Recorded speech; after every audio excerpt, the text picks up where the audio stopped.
Bom, e hoje tem uma palavra especial, tá com o coração preparado? Quando eu falo para você a palavra paternidade, qual é a referência que vem à sua mente? Qual é a primeira lembrança ou primeiro pensamento que vem à tua memória? É sobre isso que a gente vai falar, só que não na visão do pai, mas na essência do filho. O título da palavra de hoje é a identidade de filho. Identidade essa que nós precisamos entender para compreender de fato o que a paternidade de Deus representa para nós. E até o final dessa mensagem, eu quero que você saia daqui hoje se sentindo no colo desse Pai, amém? No colo desse Deus poderoso. Livro de Romanos, capítulo 8, versículo 14. Se você puder ficar de pé para a gente ler, eu te agradeço.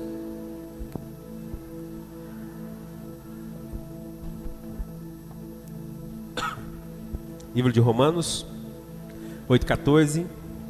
Quem está com a Bíblia aí, seja física, seja o seu smartphone, ou vai acompanhar aqui conosco, que já achou, diga amém. Diz assim: porque todos que são guiados pelo Espírito de Deus são filhos de Deus. Pois vocês não receberam um espírito que os torne de novo escravos medrosos, mas sim o Espírito de Deus que os adotou como seus próprios filhos. Agora nós o chamamos Abba, Pai, pois seu Espírito confirma em nosso espírito que somos filhos de Deus. Se assente, feche a sua Bíblia, feche os teus olhos por um instante. Só não fique de boca fechada, igreja. A igreja, o culto não é lugar da gente ficar de boca fechada. Feche os teus olhos e ore para o Senhor falar com você. Você sabe a direção que você precisa, você sabe a resposta, o ensinamento. Então fala para ele, fala: Pai, o Senhor tem liberdade, o Senhor tem legalidade, Pai, de ministrar ao nosso coração. Nos ensina, nos instrui, nos inspira, Senhor, segundo a Tua palavra nesta noite. A liberdade e legalidade ao Senhor, em nome de Jesus. Amém. O assunto paternidade, ele é um assunto chave. Não só no meio cristão, não só no meio das questões espirituais, mas ele é um assunto chave na nossa sociedade. Quando se trata de paternidade, a gente está falando sobre a transformação pessoal de uma pessoa, a formação pessoal de uma pessoa. Quando a gente fala sobre paternidade no âmbito espiritual, nós estamos falando de um relacionamento que Deus Pai decidiu ter conosco através do seu Filho Jesus. E nós entendemos que nos tornamos filhos de Deus por meio da adoção. E essa adoção, ela é através do quê? Do entendimento e da importância que o sacrifício de Jesus tem para nós. O que muitas vezes acontece conosco é que, pelo fato de nós estarmos na igreja, ouvirmos às vezes tantas mensagens, tantas pregações, tantas colocações, que a gente se esquece que o sacrifício de Jesus, ele é uma porta. Ele é a porta. Ele é o final lá. Ele disse: ó, eu sou o caminho, a verdade e a vida. Ninguém vai ao Pai senão por mim. Ele é o caminho, Ele é a verdade, Ele é a nossa vida, Ele é o caminho. E o sacrifício dele é aquela porta que abre para que você entre no reino e tenha acesso às coisas espirituais. Você já deve ter dito, muitas pessoas já devem ter falado, e com entendimento às vezes não ao fundo da palavra de Deus, dizendo que todos somos filhos. Mas quando a gente vai para a palavra, a gente tem um entendimento que filho de fato nós nos tornamos quando nós acessamos a Deus através de Cristo Jesus, o nosso Senhor e Salvador. Então o assunto da paternidade, ele é muito importante, porque o pai, ele interfere diretamente na formação do caráter da criança. Vou fazer uma pesquisa de campo aqui agora, bem rapidinho. Quantos como eu foram criados sem pai? Tem alguém aqui que não teve a presença do pai? 1, 2, 3, 4, 5, 6, 7, 8. Não tinha te contado. Nós temos aqui 8 pessoas que foram criadas sem a presença do pai. E eu já disse isso outras vezes, mas eu falo bem rapidinho. Eu sei, para mim, na minha vida, lá atrás, o quanto que isso fez falta. O quanto que isso lá atrás foi complicado de lidar. E não estou falando sobre traumas. Não estou falando sobre isso. Eu estou falando sobre, muitas vezes, expectativa. Expectativa. Porque assim, eu não cresci uma criança traumatizada porque eu tive o amor da minha avó, né? Que me criou de uma forma abundante. Então meu coração não teve lugar para trauma. Mas eu tive muita expectativa frustrada. E eu tive entendimento de que tudo aquilo que eu tinha como expectativa do meu pai humano e terreno poderia ser saciada em Deus, na paternidade do Senhor. Então, a identidade de pai, ela faz toda a diferença na formação do caráter de um filho. Eu, com muito amor, eu sei a importância que eu tenho na vida dos meus filhos. Eu sei a importância que eu tenho como voz que guia, como voz que direciona. A figura do pai, a figura da mãe, na formação, na criação do filho, são coisas completamente diferentes. Mas a gente tem que entender que quando falta a figura do pai terreno, nós que temos discernimento espiritual, a gente tem que entender que o Deus Pai, o nosso Deus Pai, ocupa esse lugar. Ocupa esse lugar. Quando o pai terreno falhou, quando o pai terreno pisou na bola, quando ele foi um mau pai, o nosso Pai Celestial ocupa esse lugar sarando o nosso coração, curando as nossas vidas. E é preciso de entendimento e discernimento sobre isso. Porque uma pessoa, só para que você entenda, uma pessoa, e isso não sou eu que estou falando não, isso são estudos de fato sobre o comportamento do ser humano. E eu sou uma pessoa completamente apaixonada por comportamento humano. Então eu sei o que eu estou falando aqui. Uma pessoa que cresce sem a presença paterna, a figura do pai sobre a sua vida, ela cresce numa expectativa de sempre querer agradar alguém e receber a aprovação de uma pessoa. Ela sempre cresce assim. Ela precisa ser aprovada. Ela precisa receber o ok de alguém. Ela precisa que alguém olhe para ela e fale: ó, você está fazendo certinho, hein? Você está bom, hein? Ó, parabéns pelo que você está fazendo. Uma pessoa que é criada sem essa figura, ela cresce com essa expectativa. E aí, por isso que eu volto a dizer, o nível de frustração acaba aumentando. O nível daquela expectativa, né, acaba aumentando, e você vai carregando isso. E quando a gente entende de verdade que o nosso Deus, Ele também é Pai, e que a gente deve fazer o melhor das nossas vidas para agradar a Ele, a gente começa a ter esse vazio no nosso coração suprido pela presença deste Pai. Mas a gente tem que assumir a identidade de filho. A gente tem que se colocar no lugar de filho de Deus. Porque Ele nunca vai deixar de ser Pai. Mas às vezes nós nos esquecemos de nos comportarmos como filhos. E se a gente se esquecer como um filho deve se comportar, a gente não tem acesso ao cuidado do Pai. A gente não tem acesso ao carinho do Pai. A gente não tem acesso ao refúgio que o Pai pode dar para você. Então a gente tem que ter um entendimento. Eu costumo dizer algo que é forte, mas eu vou dizer aqui de novo. E quando a gente olha para os homens da nossa geração, em nome de Jesus, homens dessa igreja, você não é assim, amém? E Jesus Cristo. Em nome de Jesus, homens, você não é assim do que eu vou falar, amém? Mas quando você olha para um grande percentual de homens da nossa geração, sabe o que a gente percebe hoje? Que muitos não foram preparados para serem homens de fato.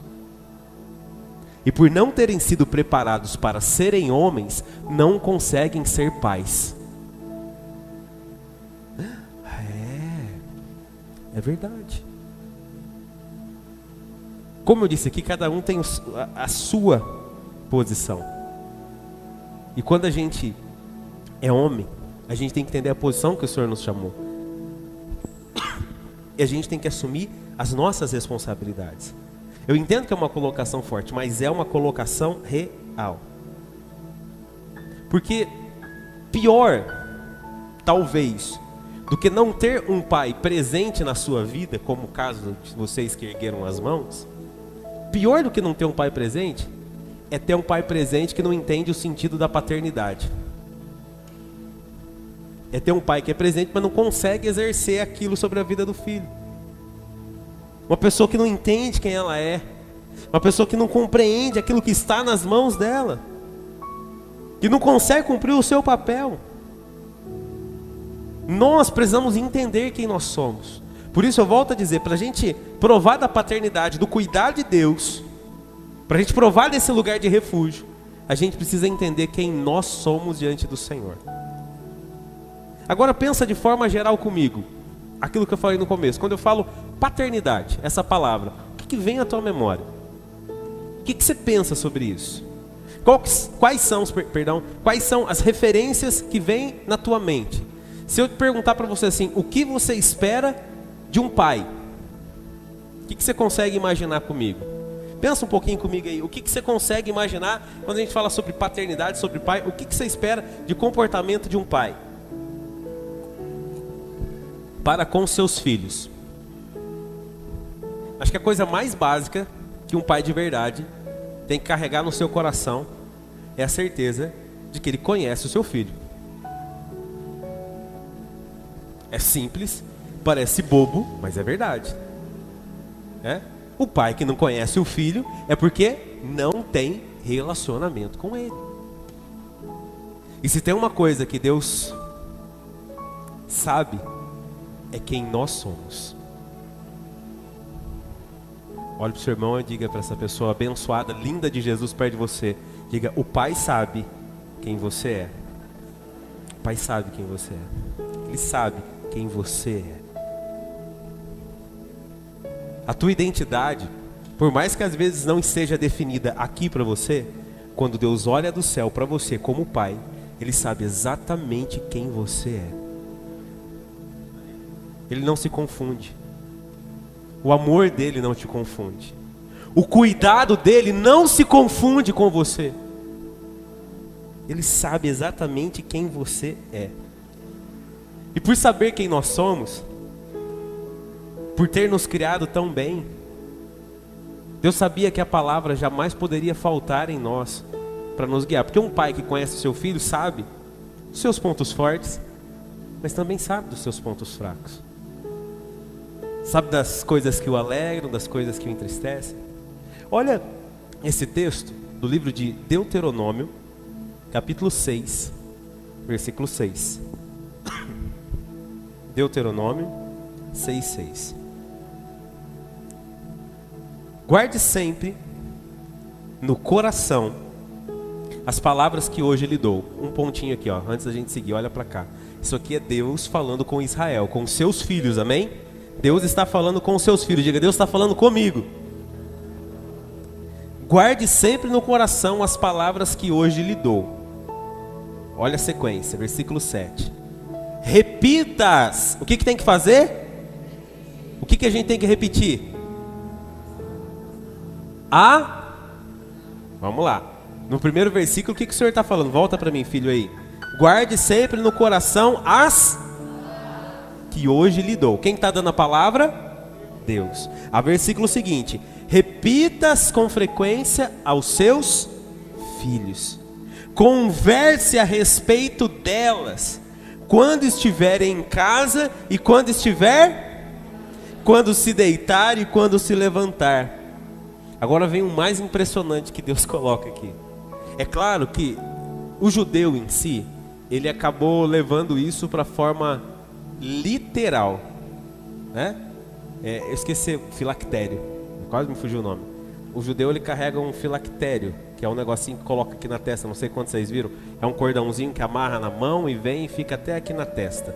Ali fica gravado, colocado dentro daquele lugar, a palavra. Eles colocam o Torá ali, pontos específicos do Torá e carregam ali, né, do filactério na mão e na fronte.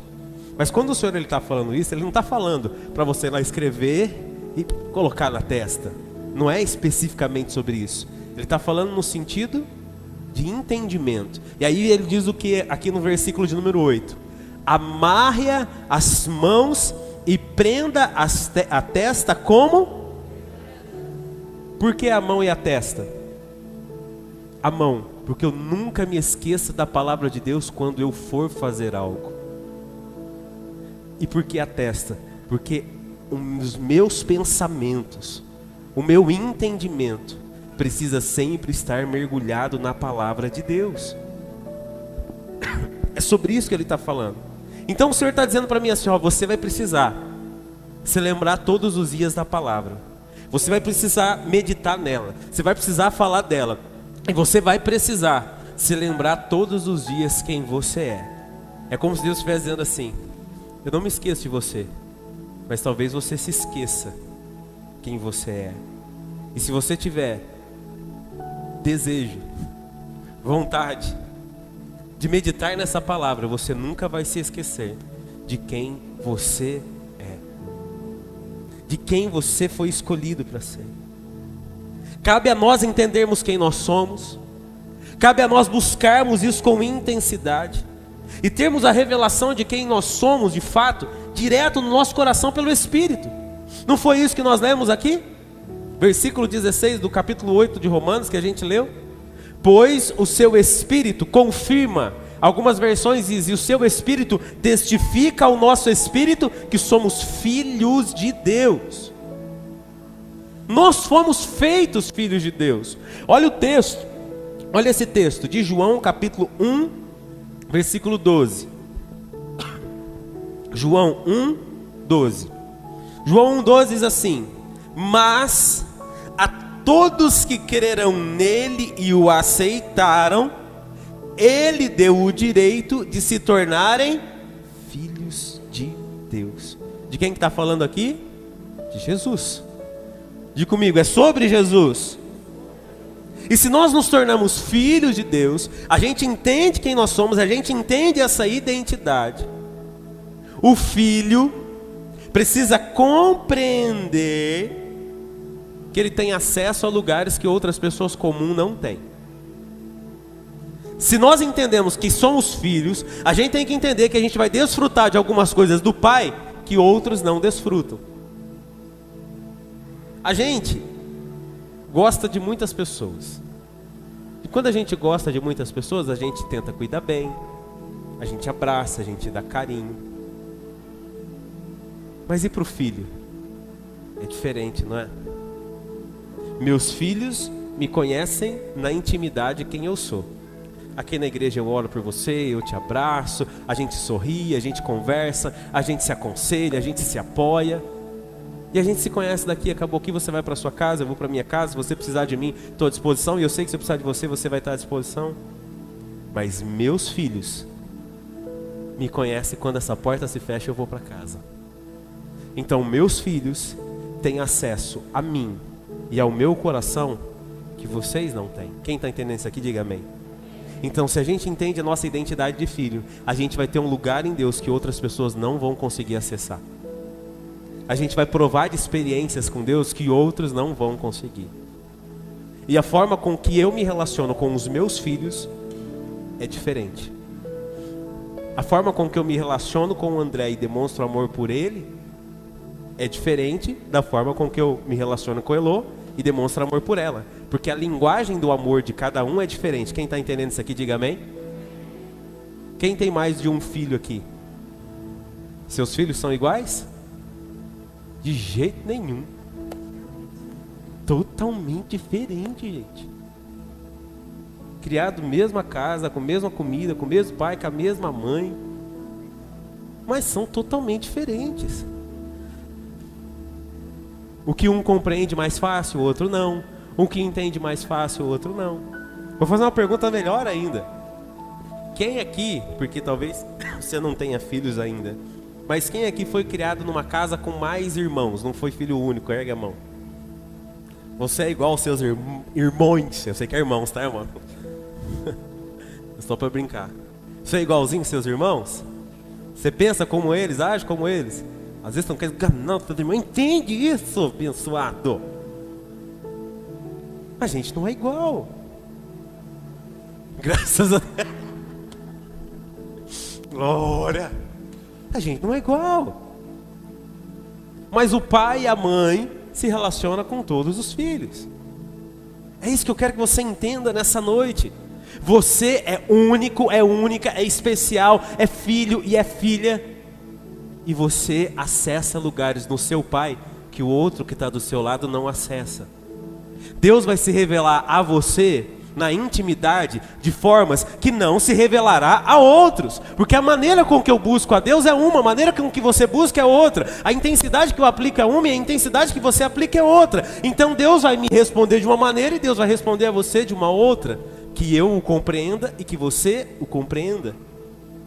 É por isso que eu tenho que entender a minha identidade de filho. E o filho de verdade aprende a reconhecer a voz do Pai. Pode estar no meio da multidão. Se o pai fizer, não precisa nem falar. Opa! Que pai geralmente não fala, né? Teu pai tem uns grunhidos, né?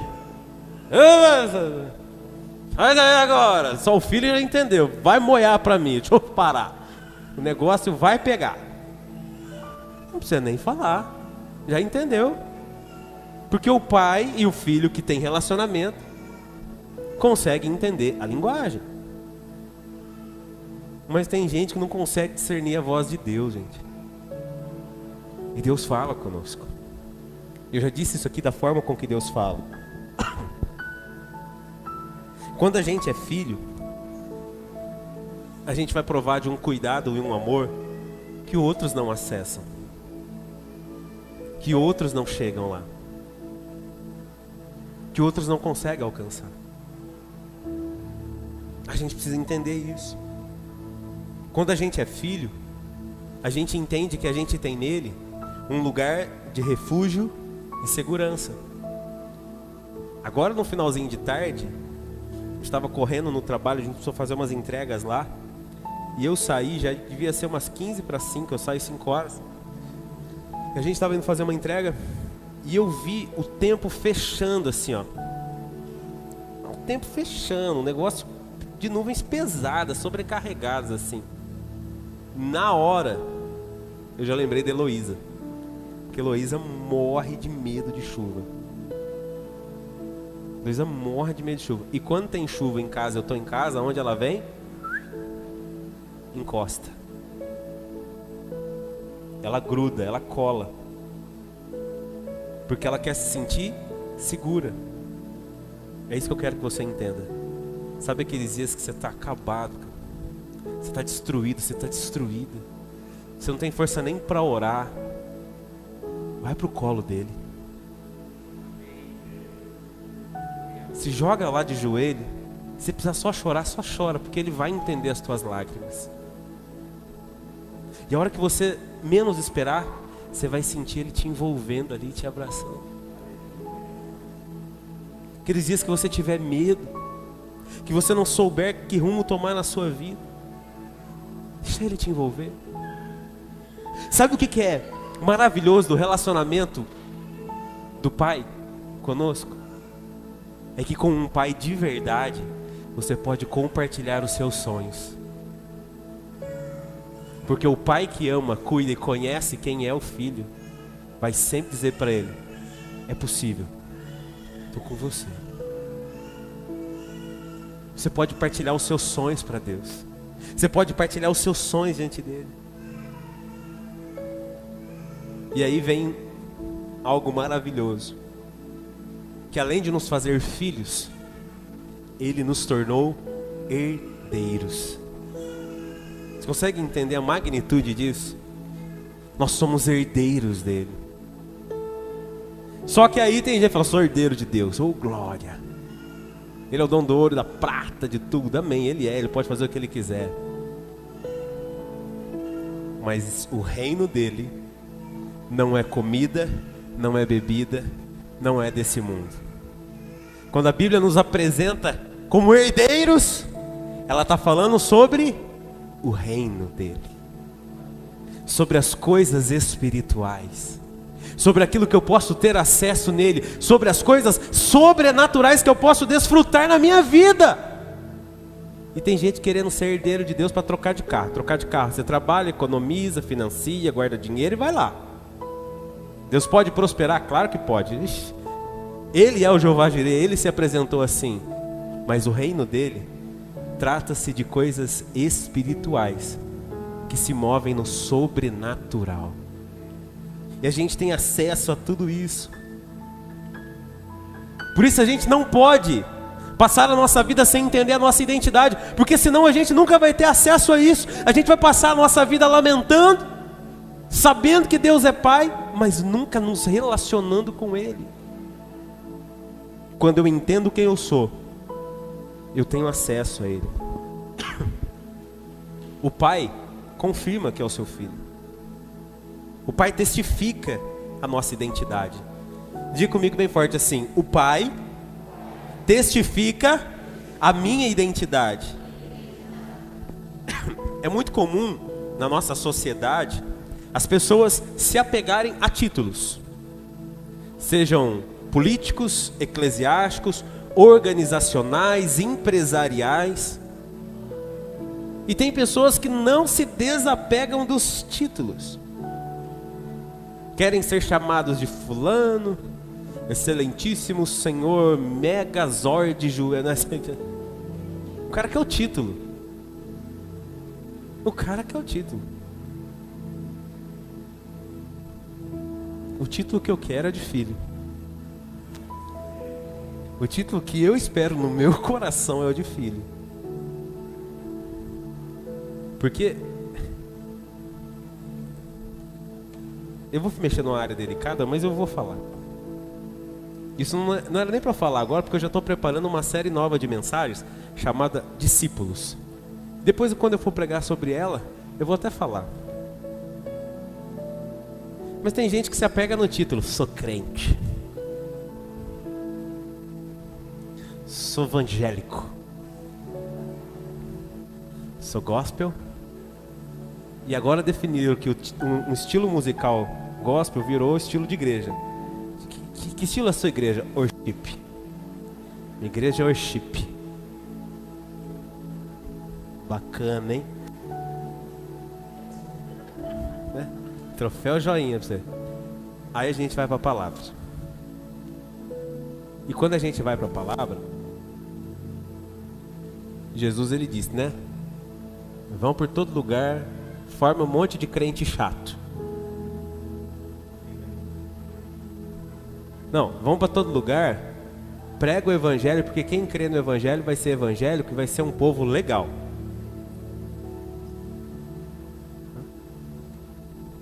Jesus mandou formar crente? Jesus mandou formar evangélico? O que ele falou para a gente fazer? Puxa, não é que ele pediu para a gente fazer discípulo? O crente está preocupado com o que crê. O evangélico está preocupado em só viver, entenda, em só viver aquilo que lhe deu o título de evangélico. O discípulo está preocupado com o mestre. O discípulo está preocupado em colocar Jesus no centro e ser igualzinho a ele. Porque o discípulo não vive de palavra, ele vive de comportamento, de posicionamento. A gente tem que escolher o que a gente é. Eu sou mais um crente? Eu sou mais um evangélico? Ou eu entendo que o Senhor me chamou para ser discípulo? Eu entendo que Ele me chamou. Será que eu entendo isso nele? Porque Ele vai testificar quem eu sou. Não dependa de títulos humanos, ainda que eles façam parte da sua vida. Ainda que você seja gerente, mega gerente, que você seja prefeito, vereador, polícia, você seja qualquer coisa, pastor, mega pastor, bispo, apóstolo, o que você quiser. Se apegue no título mais importante que você tem que ter como reconhecimento: filho e filha de Deus. Gente, o próprio Deus, o próprio Deus, sabe o título que ele reconheceu Jesus diante dos homens? Vou ler para você. Livro de Marcos, capítulo 1, versículo 9. O título que Deus deu para Jesus.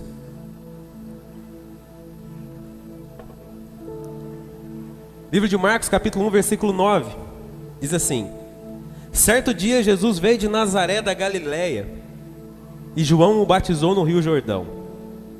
Enquanto saía da água, viu o céu se abrir e o Espírito Santo descer sobre ele como uma... Agora olha que lindo. E uma voz do céu disse: você é meu filho amado, que me dá grande alegria. O próprio Jesus, o nosso Salvador, ouviu da própria voz do Pai que ele era o filho amado. Aquilo era a reafirmação de quem Cristo era. O único que decidiu ser o primeiro, por amor a mim e a você. Jesus tinha a convicção de quem ele era, e o Pai testificou quem ele era. E Jesus viveu de acordo com aquele que ele era. Por isso a gente tem que buscar a cura da nossa identidade, porque a cura da nossa identidade produz um comportamento sadio.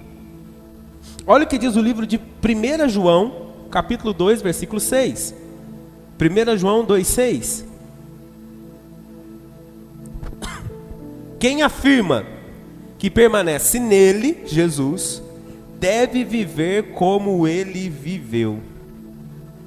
Se eu entendo minha identidade, se eu entendo quem eu sou, eu tenho relacionamento com o Pai, não é difícil para mim reproduzir o comportamento que ele espera que eu tenha. Se eu entendo quem eu sou, se eu entendo que Jesus é o meu modelo, que Jesus é o meu mestre, é o meu exemplo, eu vou andar igual a ele. E eu te pergunto, o que é andar igual a Jesus? O que é ser um filho que entende a sua identidade e reproduz sobre a sua vida o mesmo comportamento? É andar em amor e perdão como ele andou. É andar e caminhar pela fé como ele caminhou. É ser persistente, resistente e insistente no plano de Deus como ele foi. É ser obediente até a morte e morte de cruz. É andar em temor e, por mais difícil que sejam os teus dias, se submeter à vontade de Deus, apresentando a ele um coração obediente. Isso é caminhar como ele. Isso é pensar como ele. Isso é ter um comportamento e uma identidade curada, para que eu seja como ele. Quanto de Jesus existe em você? De 0 a 10. Quanto do comportamento de Jesus existe em você? Quanto da mesma atitude, das mesmas ações e reações existe em você? Porque hoje o que a gente mais vê nas igrejas, já estou caminhando para o encerramento aqui, a hora já foi, segura aí que estou terminando. Pessoas que não têm seu comportamento, seu tratamento, não foram tratadas, perdão, não foram saradas, elas não entendem a identidade. São as primeiras a criticar tudo, discordar de tudo e serem descontentes em todas as coisas. Vou dar alguns exemplos para você. Pessoas que criticam dízimo e oferta são pessoas avarentas, materialistas e que provavelmente têm um sério problema com dinheiro. Não são boas administradoras. Porque uma pessoa que entende a sua identidade de filho, é curada e é sarada, ela alcança de uma prosperidade que não vem de homens.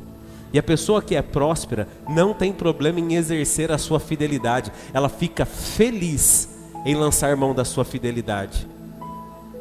Porque ela tem um comportamento, pensamento, entendimento sarado. E eu não estou falando sobre riqueza, eu estou falando sobre fidelidade, amém, queridos? Não é sobre a quantia, é sobre aquilo que você sabe que você vai honrar a Deus. Pessoas criticam a igreja de forma geral. A onda dos desigrejados toma conta de tudo quanto é lugar do Brasil. Pessoas criticam a igreja, descem o pau na igreja. Estou dizendo eu vou dizer algo aqui e às vezes as pessoas falam que eu sou meio doido, né? Mas eu vou falar mesmo. Se você saiu da igreja A, da igreja B e veio para cá, se você sair daqui um dia, for para outra igreja, não fale mal da igreja. Você não está gostando da igreja? Vaza, vai para outra. Acha um lugar para você congregar, mas não fala mal da igreja, porque quando você está falando mal da igreja, você está falando mal da noiva. Ah, mas aquela igreja, se o cara lá, que vai na igreja, está errando, se o pastor está errado, você acha? É com Deus que ele vai se acertar, não é com você. Não é com a justiça dos teus lábios. E geralmente quem mais critica a igreja é porque não teve oportunidade na igreja. É porque às vezes não submeteram a vontade dele, a vontade dela. E sabe o que é triste? Às vezes uma pessoa que critica muito a igreja, são pessoas que não aceitam ser corrigidas, não aceitam ser guiadas, enfrentam sérios problemas comportamentais e não têm coragem para mudar. Essa é que é a verdade. Pessoas curadas, pessoas saradas no seu comportamento, no seu entendimento, entendem. Poxa, não consigo caminhar mais nessa visão. Amém, querido? Agradeça a Deus pelo tempo que você passou lá e vamos para outro. O reino não vai parar. As coisas não vão parar. As coisas não vão deixar de... Deus não vai deixar de cumprir o propósito dele, amém? Deus vai continuar abençoando lá e vai abençoar você. Segue o fluxo, segue o barco. Deixa Deus tocar a sua vida. Deixa Deus te levar, deixa Deus fazer. Mas não amaldiçoe o lugar onde você saiu, que às vezes passou 10, 15, 20 anos. Eu passei 36 anos da minha vida em uma única igreja. E sou grato a Deus por aquele lugar. Nunca vou falar um A, porque aquele lugar me deu a maior base da minha vida, a minha família. Deu a minha esposa, meus filhos nasceram lá, mas chegou uma hora, não deu. Deus me levou para outro lugar e a gente está aqui, amém, queridos? 3 anos depois a gente está aqui. E eu oro para que Deus continue abençoando lá e que Deus continue abençoando aqui. Então o meu coração, curado, sarado, não é capaz de falar mal da igreja. Nós não podemos fazer isso. Pessoas que não são saradas, não têm a sua identidade clara, são as primeiras pessoas a criticar as coisas espirituais. E pessoas que criticam coisas espirituais são pessoas que não tiveram possibilidade, não alcançaram a oportunidade de provar de um amor sobrenatural. São pessoas às vezes amarguradas, tristes, que não permitem que seus corações sejam acessados. Pessoas curadas espiritualmente, acreditam no sobrenatural, amém? Pessoas curadas espiritualmente acreditam que o poder da fé pode realizar coisas sobrenaturais. Pessoas curadas espiritualmente acreditam que em nome de Jesus grilhões são rompidos, vidas são transformadas, porque acreditam no sobrenatural. A igreja, as coisas espirituais, vida pessoal, familiar e financeira, todas elas curadas e saradas, fazem parte daquilo que o Pai espera que você viva e alcance. E se você entende a sua identidade de filho nele, você não abre mão de viver todos os sonhos de Deus para a sua vida. Como filhos, nós sempre reconheceremos quem é o nosso Deus e Pai. Nós teremos orgulho de nos parecermos com Ele. Porque quando eu entendo a minha identidade de filho, Ele pode confirmar a identidade dele de Pai sobre as nossas vidas. Amém? Que você permita que o nosso Deus seja Pai sobre a tua casa, sobre a tua família, sobre você. Fica de pé no seu lugar agora, por favor.